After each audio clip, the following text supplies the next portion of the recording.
I worked with Angelina Jolie. Oh my God, that's right. You're in Gia. Holy shit. I forgot about this. And I'm not just saying that because it's Angelina Jolie, but it was early in my career. Oh my God. And I got to play her brother. I forgot about that. And what? yeah, and dude, it was. I never heard about this. Front and center. He's in that HBO movie. It was a small part, but I was like, I know who you are in it. Though. Yeah, but I was like, I don't know, 19 years old. Oh, I gotta see this. Maybe I was Gia? 20. Maybe I was 20. Actually, I probably was at least 20. So it was like right before Even Stevens. It was right before Even Stevens. Yeah. What the hell? Yeah. No wonder why you were like, I don't want to do this Disney Channel. Yeah, no, it was dope, and it was the director was Michael Christopher, and what was cool about that was it wasn't the audition wasn't scripted, like they hadn't even really like written my part like entirely yet, and so it was just like he came in and like you did improvise some scenes, and it was like one of the coolest auditions ever.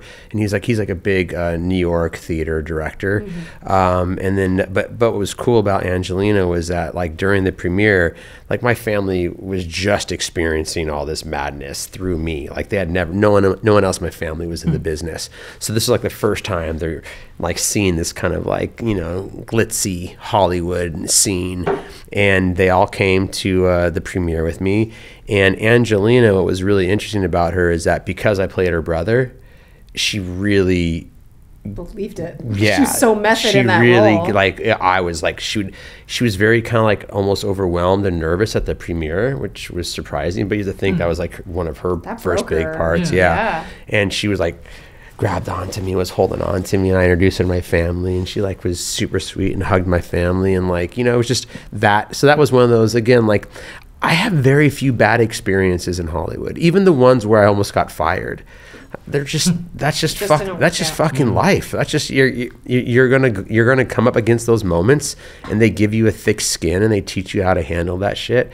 But I've had so many great experiences in this business. So, but she's the one that really stands out because it was like that beautiful early stage when you're just stepping into this world, and it was awesome. Oh my gosh, Yeah. I have nothing to do with that moment in her life, and I still feel the impact of that. Yeah. Honestly, mine one was Mike Ditka. Mike Ditka? Mike Ditka in Kicking and Screaming, yeah. Wow. Literally one of the coolest guys ever. Wait, he's football. 84 Bears coach. Come on. Oh, okay. Yeah. Wow. I know that name. Brendan, my husband's probably told me. The coach. So it's not even a real co-star as much as it's like an athlete that you worked with on a movie. Well, no, he was a co-star, but He's definitely the third lead in the movie. Okay. You know, so yeah. And, you know, he's coach of the Bears. Wasn't an actor really before this, but man, he really could have been. He killed it. He must be a fun energy to be around. Oh yeah, like very much you want to be on your toes. Very much like Will, you know, because you never know what's gonna happen. Wow. I remember like this one scene we were shooting, and it's just supposed to be some simple shot where, like Will goes, "Yeah, I'll see you tomorrow." Ditka, blah blah blah, and he drives away. Yeah, that's not what happened. So that's what's supposed to happen. In the scene, he goes, "Yeah, I'll see you tomorrow." Ditka goes, "Fuck you," and he jumps on the fucking car. And so we have this Steadicam guy that's supposed to just cut after Will flips him off and drives away. Well, the poor Steadicam guy is literally chasing this car now with Mike Ditka on the roof, Will Ferrell driving it. Keep in mind, none of this is stunted or scripted or anything like this. So poor Mike. And y'all are witnessing it? Yeah, we're witnessing it. The kids are watching. Yeah, Ditka now is like hobbling on a cane, so he's already not in the best of shape. Oh, wow. So like all the safety guys are shitting their pants like because here's the frame. All the safety guys are chasing him down, going, "No, come back! Yeah. This is not our insurance is not gonna cover this." That's true. And did it make it in the movie? No, didn't even make it. No, Well. there's probably 2 hours of footage on the floor. Oh, that'd be fun. That'd be fun. That would be fun. I mean, I'm trying to think about when we had things that didn't make the actual, you know, the cut, but we had a lot. We remember every year we'd have a blooper reel, and we'd celebrate every season. They'd have like a party, and there'd be like a blooper reel, and we would enjoy that. Even like when we did the movie, and at the party there was a blooper reel. You remember the song? I hope we had the time of our lives. I do. I think that was to the last blooper reel. That was to either the second or I forgot, but It'd be great to get some of those for I think I have for the reunion. that'd be Do you have a really TV cool. in your bar? Oh yeah, I have a big old screen. Well, I bet David Grace has that somehow or somebody. What about your favorite co-star besides me? Let's see. Yeah, didn't have enough screen time with you, truly. No, we didn't. I feel like we should have had more. I Yeah. think as much as they wanted to utilize me in like the female space, I feel like once they realized we weren't going to be Lizzie McGuire, it would have been better if they would have just leaned into the family dynamics more, you know? Yeah. Like I'd have like one episode with Tom, one episode with Donna, but I mean, I feel like you were definitely underutilized in terms of like just how different you were from the other two of us. Like they could have used us more rather than made us the generic middle school, you know, whatever. Because even you were in the house world. You weren't in the school world until like the movie or something. Okay, favorite co-star. Yeah. Well, I'm going to just go ahead and say Will Friedle. Friedle? Will Friedle from Boy Meets World. He was Ron Stoppable and Kim Possible. Oh, that's cool. Yeah. You know him? Or Yeah, you know his face? Yeah, You yeah, love yeah. him? Yeah. Okay. Yeah. He's a really great guy, and we've been able to reconnect on another podcast that we do. Yeah. He's just like you. He's got a lot of heart and Yeah. a lot of knowledge, and does a lot of different things, specifically in like the more nerd world. Yeah. And so we did a lot of Comic-Cons together in the last few years, and so yeah, we've reconnected. That's and so cool. yeah, Will's pretty cool. Yeah. So that's been a nice long relationship there. It has, Yeah. and it's just like this, where it's like you kind of leave it, then you come back to it with newer perspective, and you can be a better connection. Like the connection can become even stronger over Yeah. time. Yeah, I Cool. like that. I didn't tell you guys about the time I got fired. I got fired off of Friends once. Oh, wait, you got fired from Friends? Yeah, I got fired from Friends once. Aw. Wow. Yeah. Was it like one of his stories where it didn't work out with the... Yeah, it was just like, well, it was, you know, they shoot it in front of a live studio audience, so they do the table read, all the rehearsals and all that stuff, blah, blah, Wait, blah. how old were you?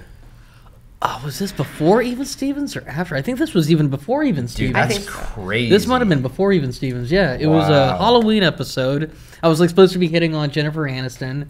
Good move. Yeah, and I believe it was getting a lot of laughs, but then they're doing the fourth day, and then at the end of the fourth day, the AD comes up, goes, yeah, well, you're not going to need to come back to set tomorrow. And I was like, oh, To you, the child, he said this to you. okay, yeah. Wait, why didn't he just speak to your adult parents? I don't know. But yeah, you can. So we're not going to need you on set tomorrow. Then I told my dad, and then he was like, what? And then he kind of asked, and it was like, yeah, so we're not going to be on set tomorrow. Okay. And I saw the episode a couple weeks later, or a month later, however long. And it was, Some other kid. So you don't know what yeah, happened? Or, did well, they replace you? Yeah. Completely new kid. Wow. I was replaced on Girlfriends, and weirdly enough, Diana Ross's daughter, Tracy Ross, wonderful. You look nothing like Diana Ross. Tracy Ross was her show. It was her show. I was supposed to play a personal trainer to the stars that Tracy's character booked and was really excited to start working out with. And her friends were like doing a Barry's boot camp with me.